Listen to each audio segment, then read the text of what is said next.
welcome to the World of Warcraft Survival Guide for Phase 3, the latest content update of classic World of Warcraft. In this video we'll take a look at the new features and changes coming with it. First up, a new raid, Blackwing Lair. In the dark recesses of the mountain's peak, Nefarian, the eldest son of Deathwing, conducts some of the most awful experiments, controlling mighty beings like puppets, and combining the eggs of different dragonflights with horrific results.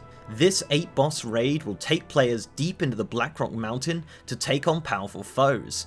Players who have obtained their Tier 2 class pieces from Phase 1 will now be able to complete their sets inside the Blackwing Lair. This raid will have a worldwide release on February 12th across all regions at the same time, but can Nefarian truly be defeated by mortal hands? The Blackwing Lair achievement quest Black Hand's Command is now available on all classic realms. To start this achievement, you'll have to seek out the Scar Shield Quartermaster just outside the entrance of the Blackrock Spire dungeon.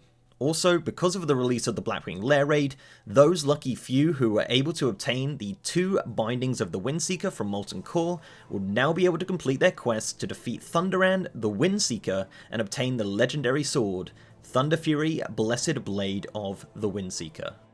Also in Phase 3, all players starting at level 50 can now begin their class-specific questlines offered by their class trainers in capital cities.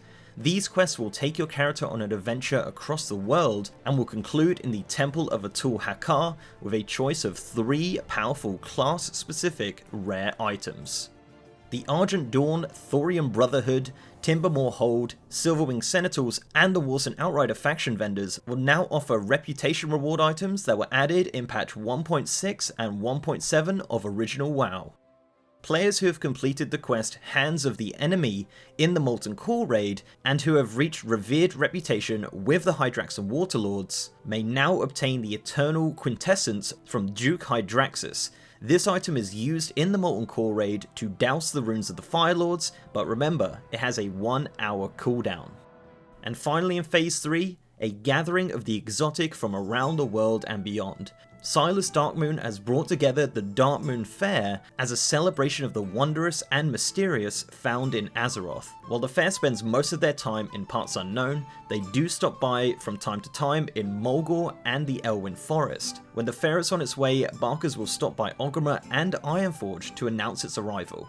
The first Darkmoon Faire of World of Warcraft Classic will get underway in early February, with Barkers and the fair setup appearing on Friday, February 7th. And the festivities opening on Monday, February 10th. Look for many Darkmoon Faire cards that make up beasts, elementals, portals, and warlord sets to begin dropping from enemies and bosses on Wednesday, February 5th. So look out for all of that content and more dropping on all classic World of Warcraft realms at the same time on February 12th. And we'll see you in Old Azeroth.